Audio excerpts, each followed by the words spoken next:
Thanks for joining us.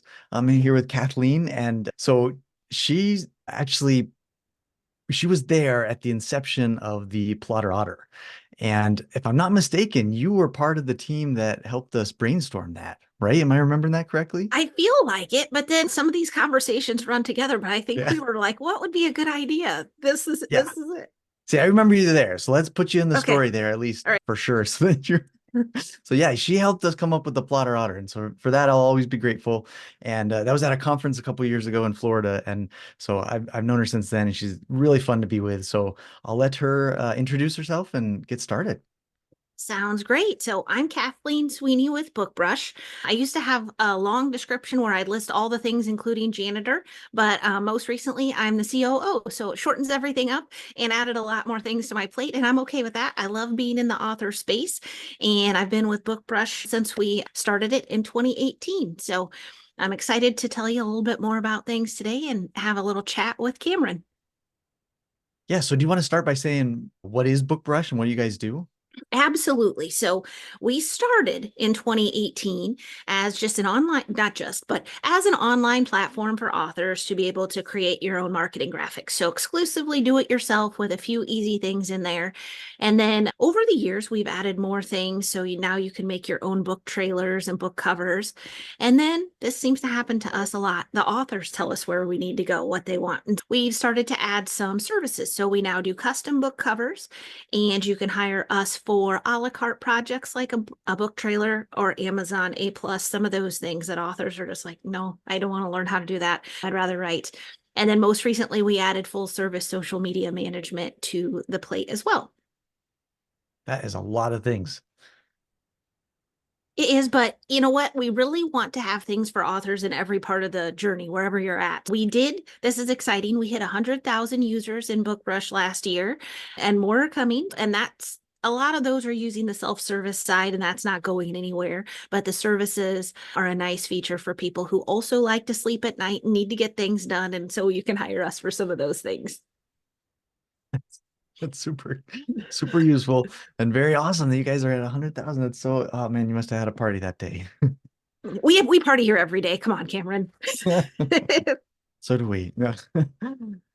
So I had a couple questions for you about just general social media things. You want me to dive into those, or do you want to Yeah, talk about anything yeah. specific? I do want to talk about social media, but we'll start with whatever questions you have. And I have squirrel moments, so who knows where we'll head, but we'll start there. Yeah, Or sounds maybe they're good. otter moments since we're in Plotter Otter. I don't know.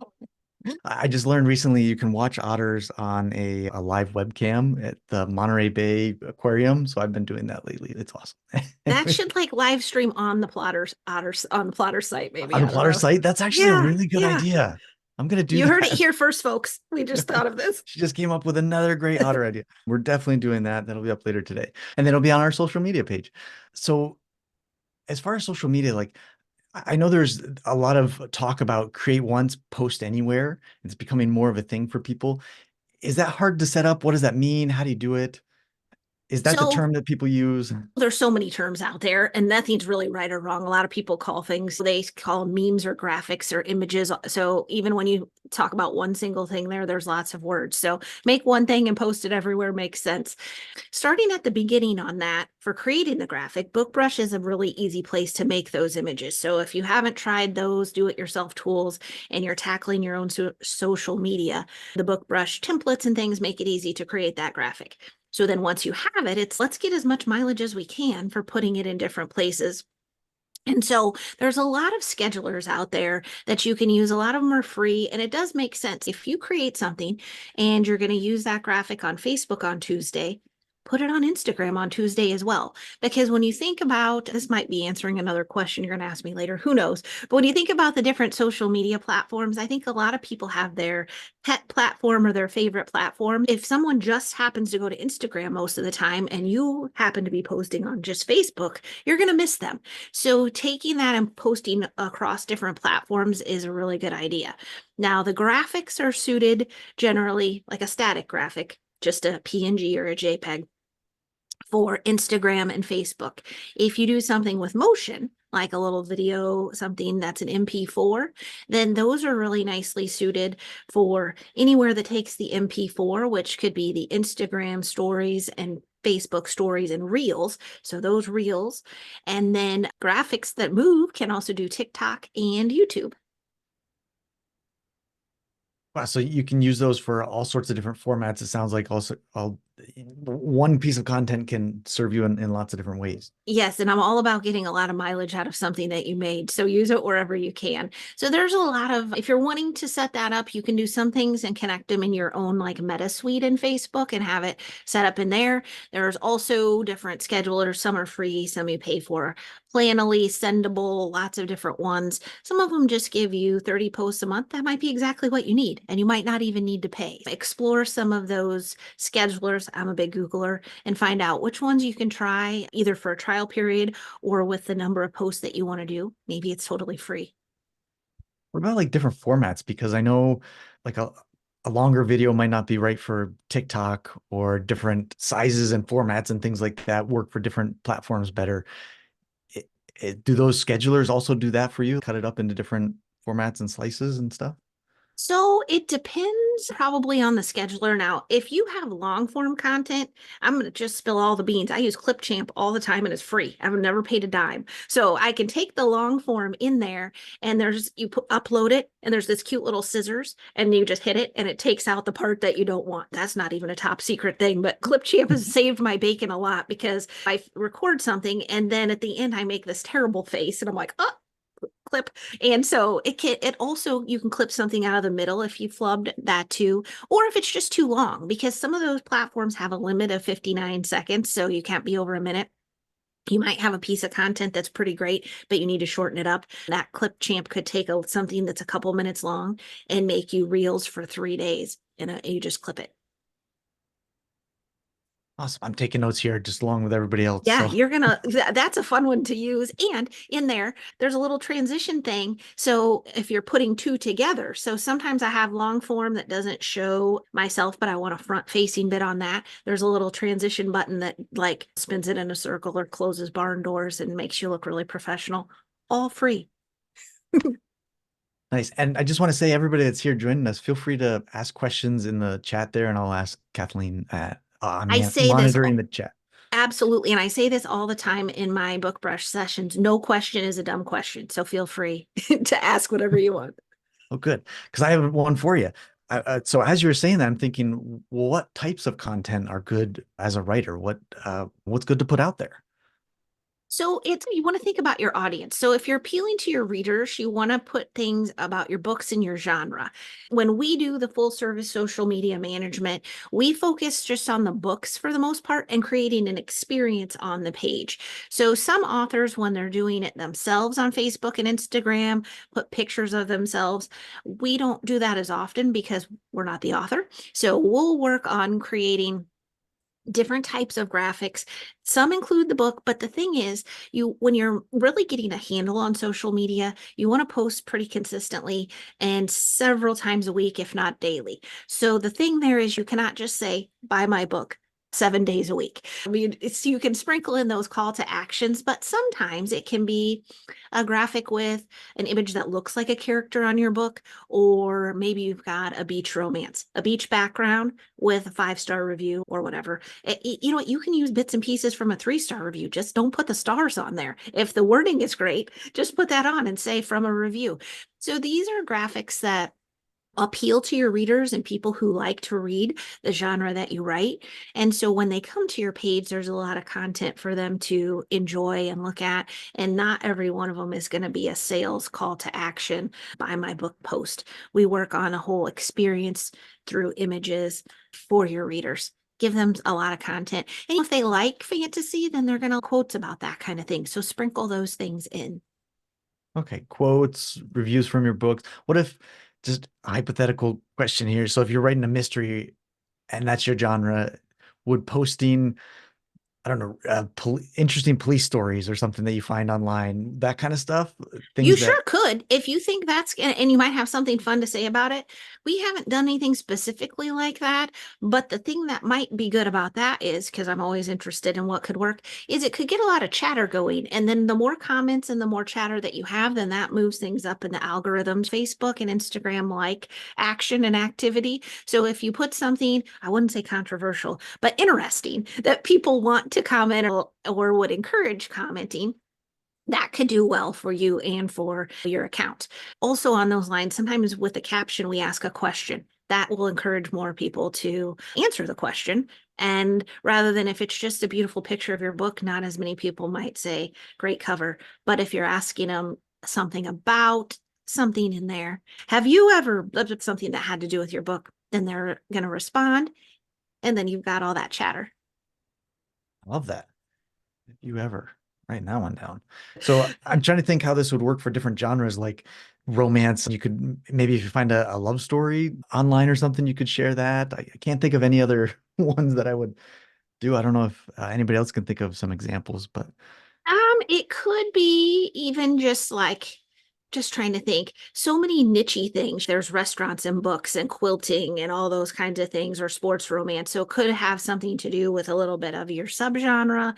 Um, this has nothing to do with anything, but I just saw that news story about those two babies, and one was named Johnny Cash and one was named June Carter. I don't know if you guys saw that. oh They were born on no. the same day at the same hospital and didn't know each other. And so now they're getting photo shoots. I don't know why I follow these things. So if somebody would have posted that, and maybe that's where I saw it, and I'm like, oh, how interesting. So I don't know how that would pertain. But sometimes with your books, maybe it's there's a new baby coming in, or all the billionaire has a baby kind of books, and you find a story about that. Go ahead and see if that gets you anything. You can always try things. And if you don't get a ton of traction, don't do that again. And if you do, and it goes bananas, do it again. Keep doing that. Yeah. Yeah, do some more of that. What about things from your own life? I'm going to a writing conference, or I just read this book, or in my genre, things like Yep. that. So 100%, if you're doing your own social media, that's a lot easier to do than if you're hiring somebody else to do those things. But I think readers like to know where you might be. So that's exciting.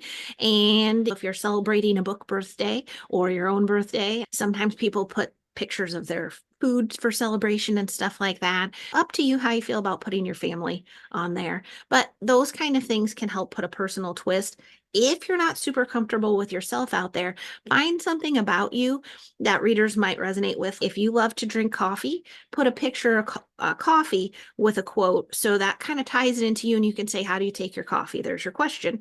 And then they can comment back, black coffee, tons of sugar, whatever, some specialty creamer, 7 shots of espresso. I don't know. But those kind of things could go in there. Or if you like sewing and you have things about sewing, you could have a background with quilts, or there's a lot of sewing that's not quilts. I know. I grew up with a whole family of but those kind of images that people feel they get to know a little bit about you. It doesn't have to be your face.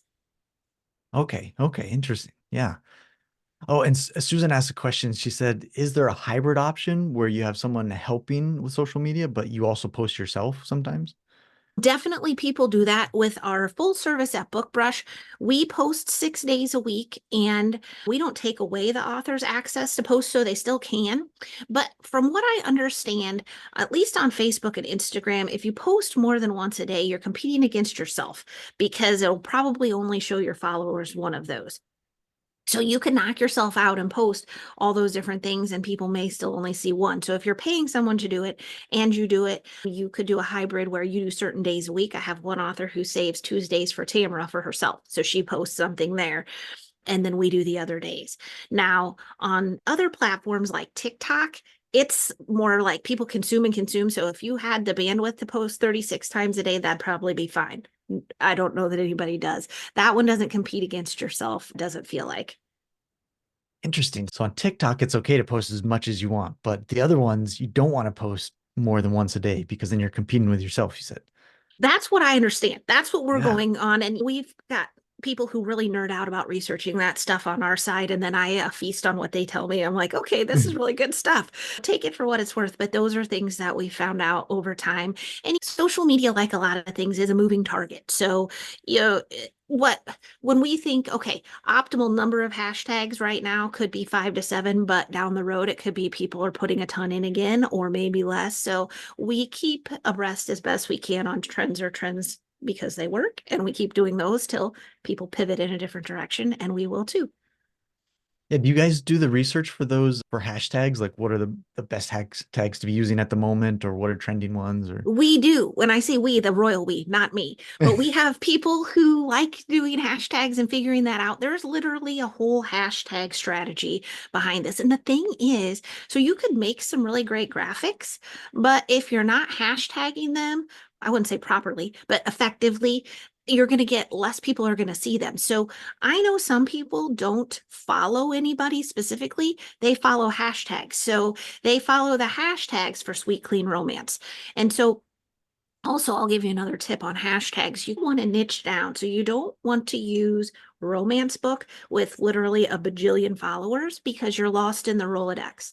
If you can mirror niche down and find some of those medium size, people who intentionally follow those are more likely to actually see what you've posted. It goes against, you're like, oh, this one has 3 bajillion. That's the one I should do. We would actually recommend the medium sized ones to be more effective. It doesn't seem like people congregate at hashtags because they're not real, but they do. So they're congregating at those different hashtags that appeal to them.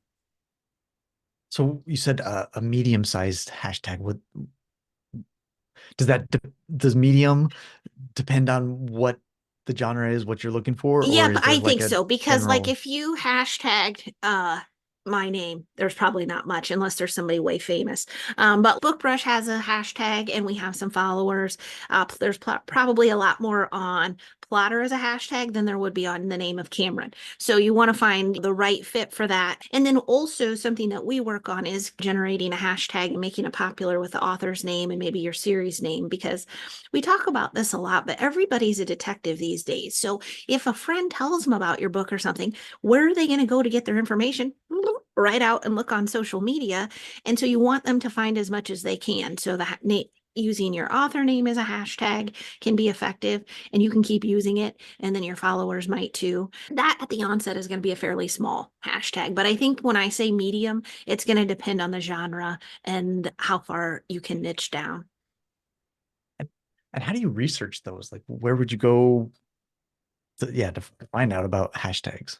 There's a couple different websites and things. I never know how to pronounce this one. It was called like Hashtagify or something like that. So that was Okay. one thing. Another thing that we do a lot is with our new clients for social media management is we'll find really popular top selling authors in that same genre and then mirror the best practices that they're doing, because there's a reason that they got to the top, probably that their books are good, but also these other things. They're marketing themselves well. And you can take a page out of their book. That sounds so cheesy, but look them up, see what hashtags they're using, and mirror some of their best practices. It helps because let's say there's a really popular series about Irish witches, which is so hard to say, but I like this example. And then their followers are looking at that hashtag.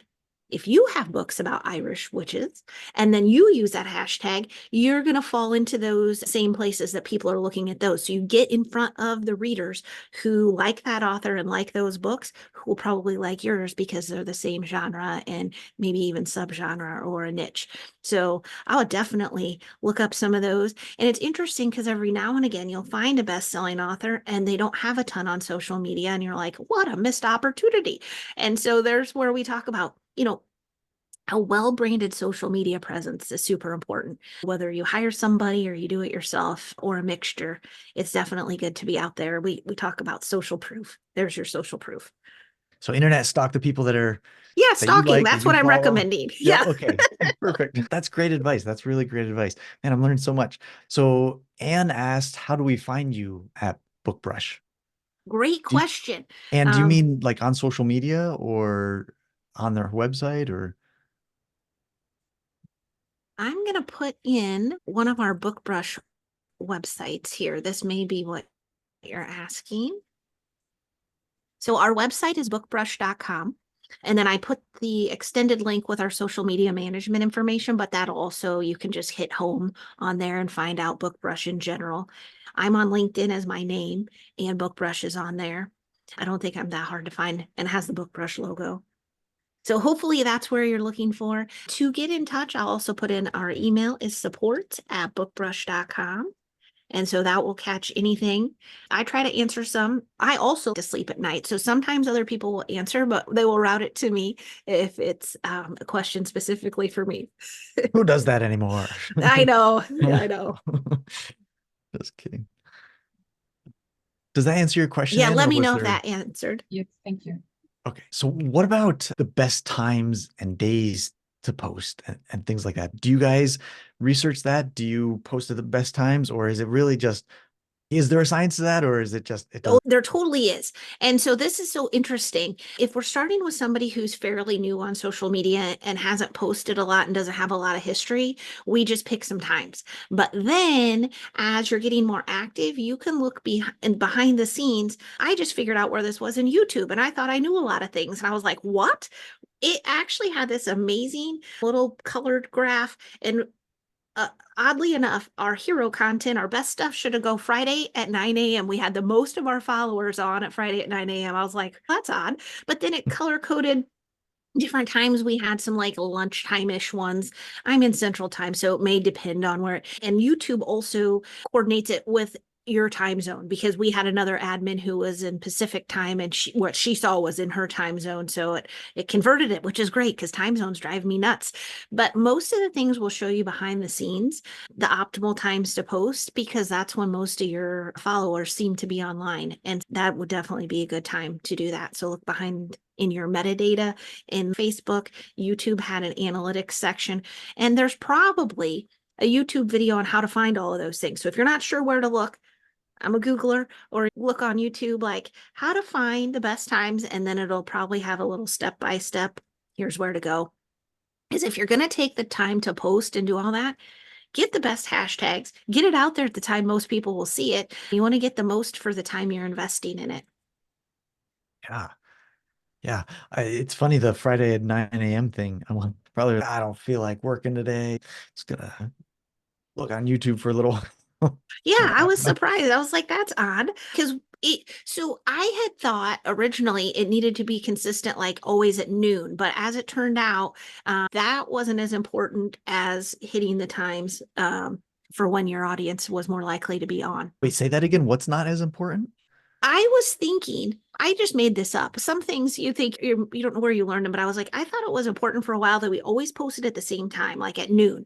And then I started looking at our analytics, and I'm like, that doesn't make sense because our optimal time. So we've shifted. Sometimes we do it at 11, maybe 1 or 2 Friday at 9 a.m. if that's the better. But I think it gives you like a 30-day snapshot. So you want to keep looking at that because it may not be the same. I don't actually know if this is true, but it could even be seasonal. Now it's nicer. People are going to look at their phones at different times of the day. I don't know, That's but true. Okay, so you it could. probably changes, so you got to keep on top of that, I don't man. think anything is set it and forget it here. You always want to keep looking if you can, and be Yeah. willing to change and make the most of it. Yeah, it feels like it's, most of you will get this. You're probably thinking I won't understand this, but social media, it's totally changed the world, and it's so different. I didn't grow up, the smartphones didn't exist, social media didn't exist, and it just, wow, it feels like yet another thing to keep track of, but also it just, it's very, it's a jungle. It feels like it's this crazy jungle. They said you're not always going to have a calendar or a calculator in your pocket. Guess what? You do have a calculator in your pocket. Um, Oh, so there's that. But I feel like now social media is a necessary evil for you to have as an author, because that's where people look and check you out. So you want to take the opportunity to be out there and with a well-branded presence and have that there. So when people look you up, yes, it's a jungle. Yes, there's all that. And the rules kind of change.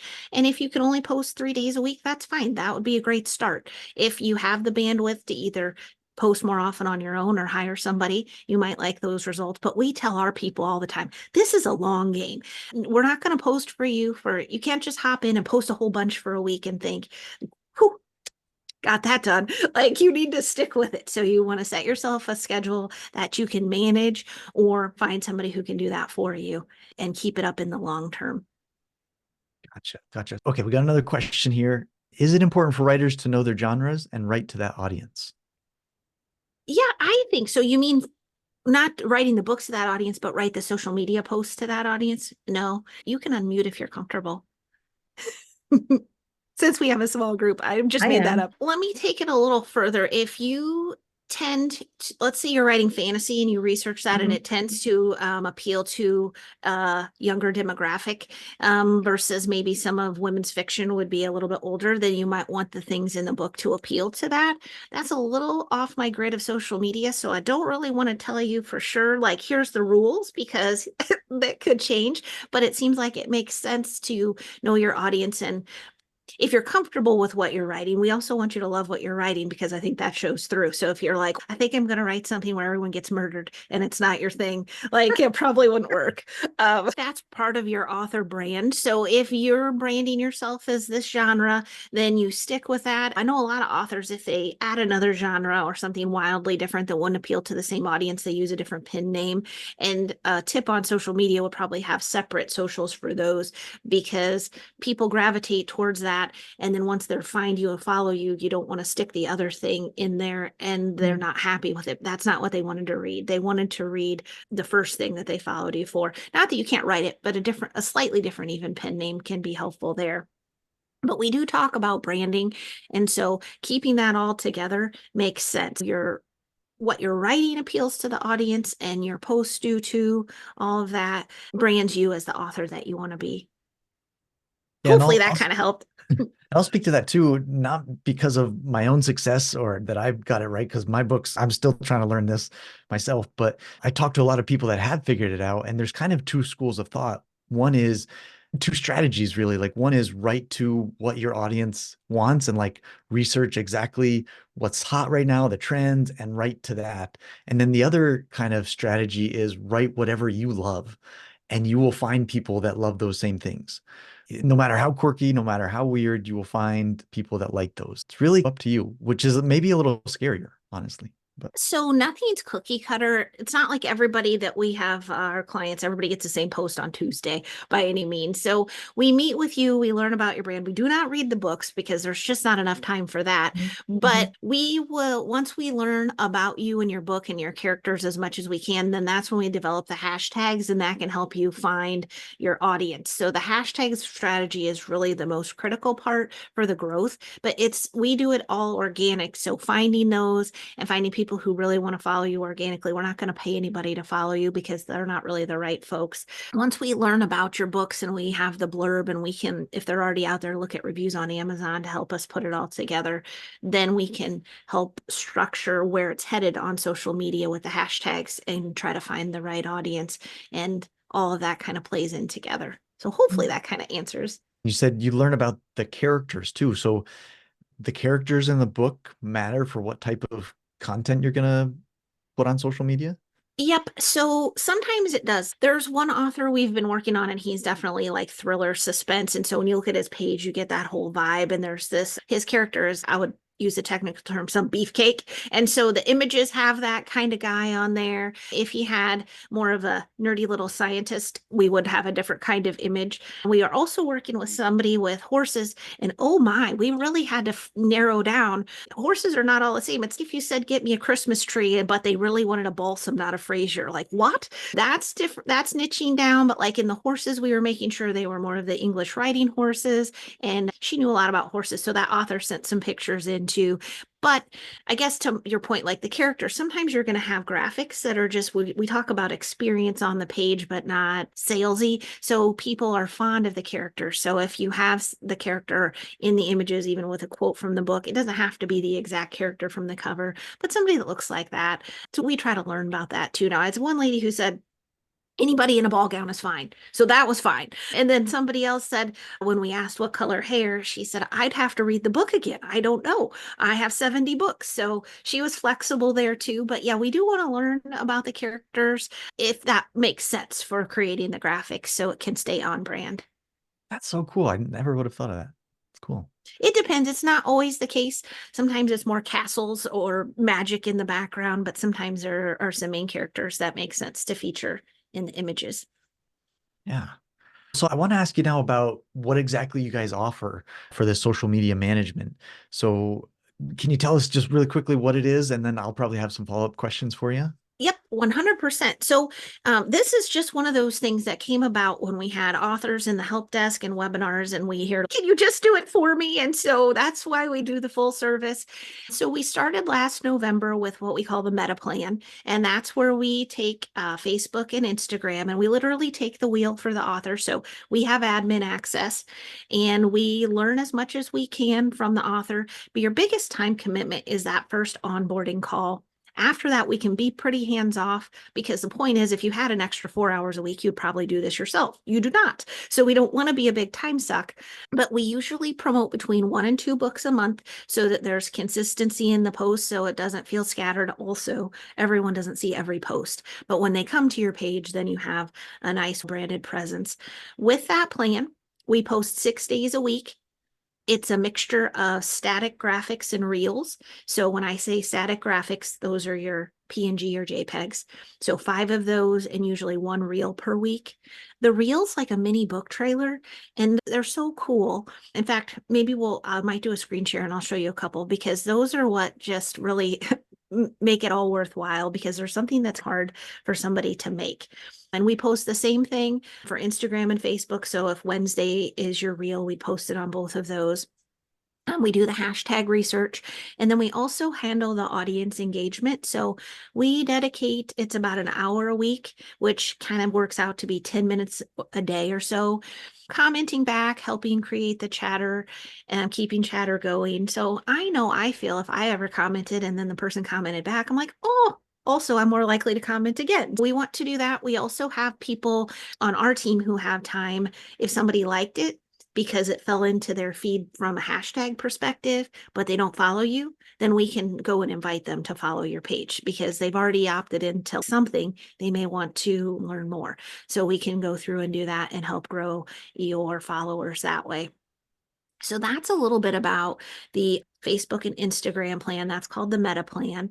And then once again, the authors tell us where we need to go sometimes. And so some of our earliest adopters said, you need more video. So then we developed, which just launched in May, a separate video plan that does TikTok and YouTube.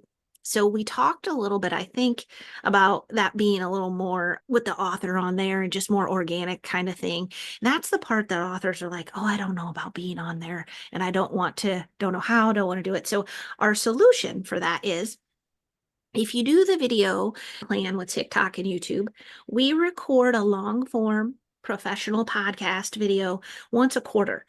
Then this is the clipping. We can clip that and make all your reels. So those you get 15 reels a month, and it's a way to get yourself on there.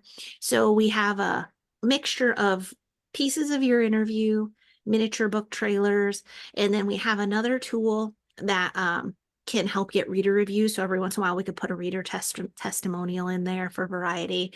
And so that's the separate plan. You can do both if you want to, and we can cross post a little bit. We still wouldn't post more than once a day on Facebook and Instagram because you're working against yourself. But those are the two separate plans. They're priced at $5.97 for the meta plan, and that's $5.97 a month. And I talk about that because it does sound pricey. I know it does. But if you thought about hiring somebody that was going to create all the graphics for you, figure out your hashtag strategy, and post for you, and you broke it down, then it's like $150 a week. And could you find an assistant for that? All of our team is author related. I just like to talk through because at first it's holy smokes, I don't have that budget. But thinking through the tremendous amount of work on our side and what you get out of it's a long game. It's not going to pay for itself right away in direct sales.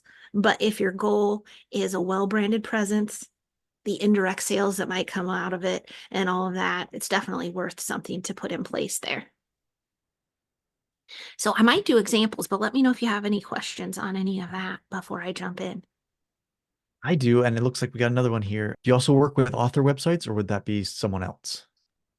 So we don't post. So I have multiple answers for this. We don't post to the author's website, but you have 100% ownership of everything we create. So you could put things out there. There are also things that you could use in your newsletter because you have all those different images and things like that.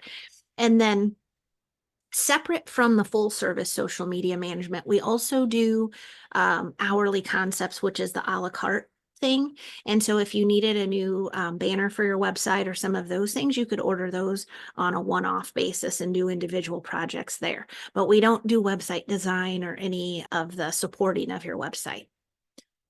So hopefully that answers that. Yeah, it looks like it. So, man, I just want to comment really quick before you show examples. Just so it's not only posting, but it's interacting. You said you comment back, you invite people to follow, and then you also get ownership of the assets that are created. That was really surprising me. That's really cool.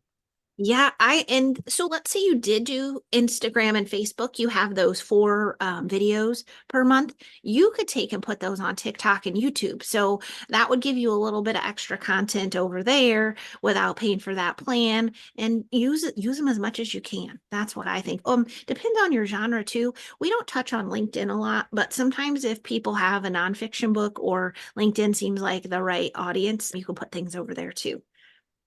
Yeah, that was the other thing I was going to ask you. It doesn't, I think there's some of the big platforms that are missing, right? Do you guys do anything with X? And is there another one? I think you got the other ones. What about X though? We don't do anything for that, but again, everything we create, you could put over there. So if you wanted to, you sometimes the hardest part is the creation. Like I wouldn't mind being on YouTube if I knew what it was going to be. Okay, here's four things you can put out there. So same thing on X, you could put what we created, and even I'm not saying steal because they're yours, the hashtag, use those and cross post with those too. Yeah, that's perfect. That's one of the things that I would worry about. Like, what do I put out there? But if the content's already created for me, I could go post it, And whatever. get a scheduler maybe for the other platforms. I don't Yeah. know. Even and you don't have to use a separate scheduler. If you had a YouTube channel, you can schedule it right in YouTube. So there's that option too. So it depends what you want to do. YouTube lets you schedule for other social media too. Is that what you Oh, mean? nope, just your YouTube. If you were Oh, just going gotcha. to Okay. take those four, just schedule them in YouTube, and that would only take you a few minutes. And then you did one a week, and you're like, okay, good. I'll think about that again next month. And I've got four pieces of content. So break it off in bites that you can handle. There, not get yourself overwhelmed. Yeah. And so do you see those assets that are created right in your account somewhere in BookBrush? With this, we have a separate drive file. And so there's a place the authors can drop things in for future months, and then they can pull everything out.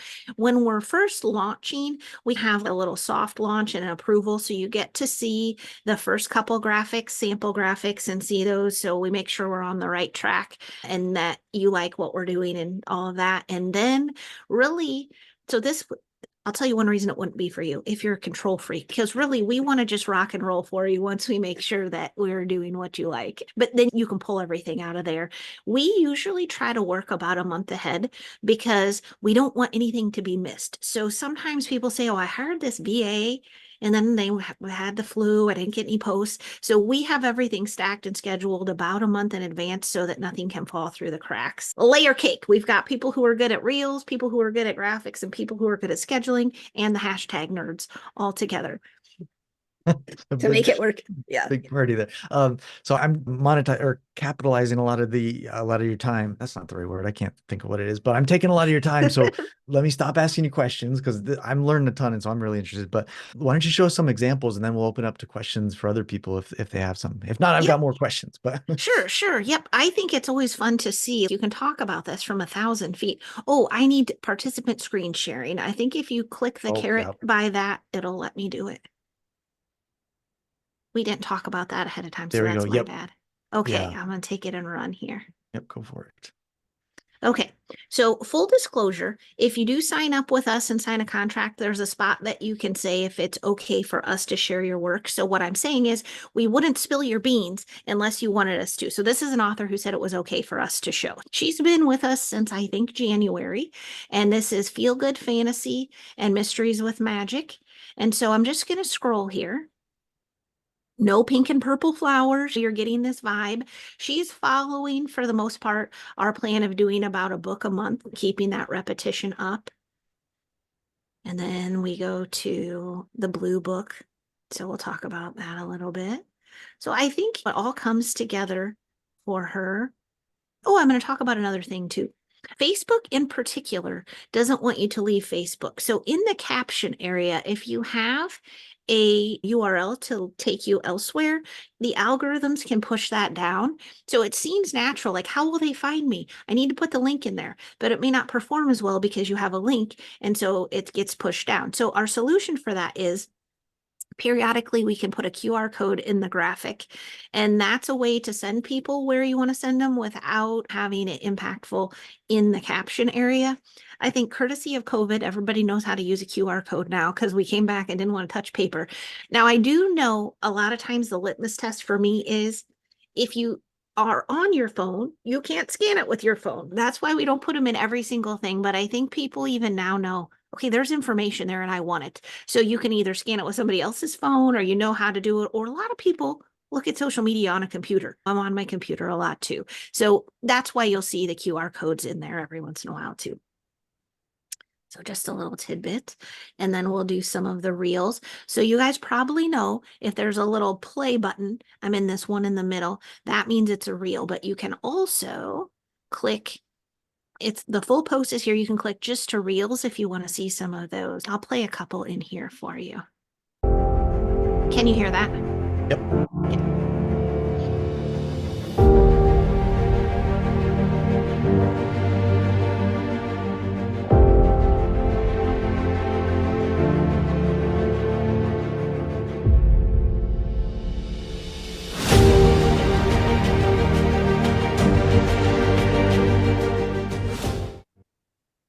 I think those are That's cool. cool. Yeah. Like you said, it's a mini book trailer. That's awesome.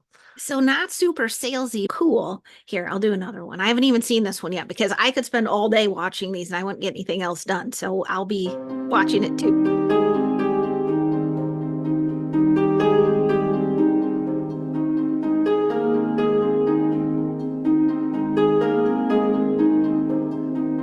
So they're neat. And again, those are going to be MP4, so you can pull those out and post them on other channels. If you're just doing Facebook and Instagram with us, you'd have those four to put elsewhere, and they're neat.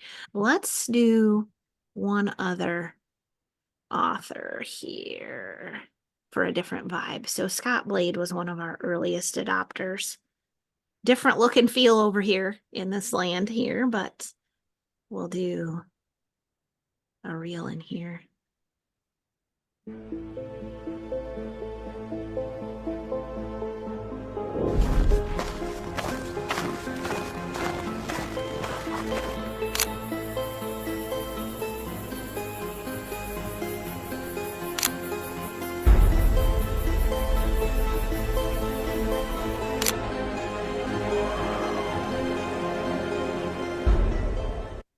Cool. And I feel like the reason that those are so cool or that people like those is it's really something that might be a little out of your reach as the average person to create those. And we have designers who specifically do those reels. So I'm going to keep in mind if you like those, but the full service isn't quite what you're ready for, you can also buy those as an a la carte item on our hourly concepts. So you could just decide you want to order a couple of reels per month and do some of the other posting yourself. Because again, we want to meet authors wherever they're at. So what you need from us, we try to provide one way or the other. That's so cool. So Anne asked, how many months is it typical to keep posting? Ideally, in perpetuity. You'd want to do it forever because things are going to keep coming up and coming new. When we do our contract, we do a 6-month contract. So we start with that. That gives us enough time to make some traction and keep going. You can't if you were going to get out there and post real quick and think you're done, you're never really done. But you could do that 6 months and then take some of the things that you learned from us and then keep posting.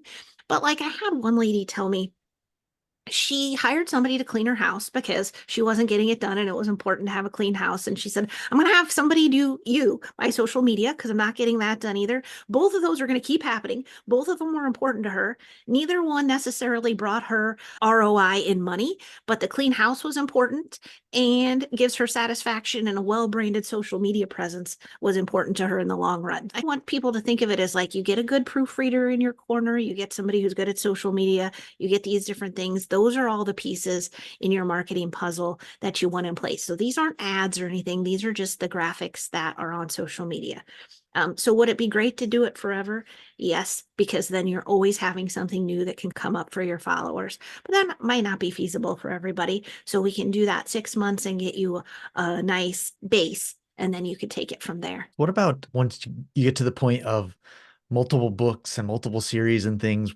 What do you do then? Is it a one post per day per book that you have, or is it just like you trade We sometimes different books? How do you guys handle Yes. that? So with Scott Blade, that example, and Charlotte English, they've got a number of books and different things. And so we just work through what's good with both of them is everything they write appeals to the same audience. So nothing's like extra dark or more spicy or whatever your genre is. If something's wildly different, the risk could just be that you're going to get your readers on that page, and then you put the other thing in, and they're not going to like it. So you want to have some consistency there, or two separate pages if your stuff is wide variety. So this could be the spicy page over here, and then your YA page over here. But the hashtags could be pretty similar for any book of Charlotte English, the magical fantasy, those kind of things. So I think you can keep the books rotating through and sprinkle in some different ones. If you've got several books in a series, they appeal to the same audience. So your hashtag strategy isn't going to be vastly different, That's true. That's true. but still once per day on those platforms, because otherwise the effort you put in wouldn't really pay off for you, because people would probably still only see one of the posts. And so you would be working your tail feathers off and not really for much more exposure. Gotcha. Yeah. And That's the so official term, tail feathers, I think. Yeah. let me open up to other questions. I've got one more, but I want to give time to other people. Any other questions that people have? You can either ask in the chat or unmute yourself and just speak up. And if you think of it later, you can always email that support@bookbrush and send us a note. I am going to put my calendar if you're interested in talking like personally about your social media. It's a free consultation to just talk through what we might do. Hang on here. Okay, there's the calendar link if anybody wants to talk about it themselves. And I'll put the page itself too, which does have a link in there. And I promise I will spend time telling you also why you shouldn't do it. So I'm not the sales. I get in there and we talk about what we can do, but then I'm pretty realistic. I want you in the boat for the right reasons. If you get in the boat, I'm transparent on that. All right. Maybe I answered all their questions. You have anything else for me, Cameron? Yeah, I did actually. It sounded like you said that after you've been doing it for 6 months or even a year, it sounds like you'll learn how to do this better yourself, maybe. And so it's a training program as well. It sounds like a little bit. It sure could be. So I guess it depends on how involved you are. So if you we'll go back to the house cleaning. You could get trained on cleaning by watching them clean, or if they just come and clean and you never look at it, you'll still won't know how to clean. So it could be either way. If you are watching what we're doing and then you want to make some of those graphics and mirror the hashtag strategy, you might be able to take the reins. But it might also be that you were like, I wrote a lot more books and did other things that I enjoyed and focused on other parts of the writing journey. So I don't want to take that on. So it could really go either way. It's Like the true. other two different, right to the what people want to read, or write what you love, and if you build it they will come. Either one of those ways. I think this could be a training program to get your basis, or you could be like, this is fabulous, I don't have to do it, someone else can keep doing it. Yeah. Yeah. I see. So so my last question is about do's and don'ts for social media, just in general. We talked a lot about do's, but do you have any don'ts for social media? Any that are off the top of your head that you can think of? One would be on the hashtags, because I feel like the max on, say, Instagram is like 30. And so even though it allows 30, you probably wouldn't want to do all of those. That just seems a little odd. And then just for authors or anybody with a business, it's nice to have a separate page versus like on Facebook that you can have an author page. So I guess this is a tip if you don't have one yet. The page is different than your personal profile. So the profile is where you can have friends, and that's still fine. But then an author page is more just the likes and the follows. And that's the professional page. It's like an author business page. So when we do it, we post to the page. So we don't have to worry about friending and stuff like that. And that can help you differentiate because you might still want to be on social media as just a person who posts things that your family wants to see and your friends. So that's just a tip. Like you could have both of those. Instagram, there's not a page type thing, but you could have author in the wording. So if it was author Kathleen Sweeney, and then which I'm not an author, I'm making that up, but then you had your own personal one, you could separate it a little bit. I Great. think Thank you. that's mostly, we could come up with crazy tips all day long, Sure. and Sure. it's still a moving target. So right now we think maybe 5 to 7 hashtags is optimal. That could change in 6 months and people are like, oh, we're only using one or we're using 20. And so we will follow. Yeah. Yeah. All right. Well, thank you so much for your time. I know I've taken a ton of notes, and we might have to talk to you about you doing Plottr social media. I'm like more and more convinced here that I want to do this. Might have to talk about We've that done later. some a little bit variety. We have some nonfiction people who also do coaching and speaking, and we do their social media. And I have one that's a business, it's a genealogy, but there's books. We can think outside of the box. When we use our format, we are really familiar with authors, but we can apply it to things that are authory, if that makes sense too. Yeah. So, Yeah. Yeah. so thanks for joining today. It's always fun to chat. Yeah. Thanks for being here, everybody. All right. See you guys Take later. care. Enjoy your weekend. Happy Mother's Day, guys.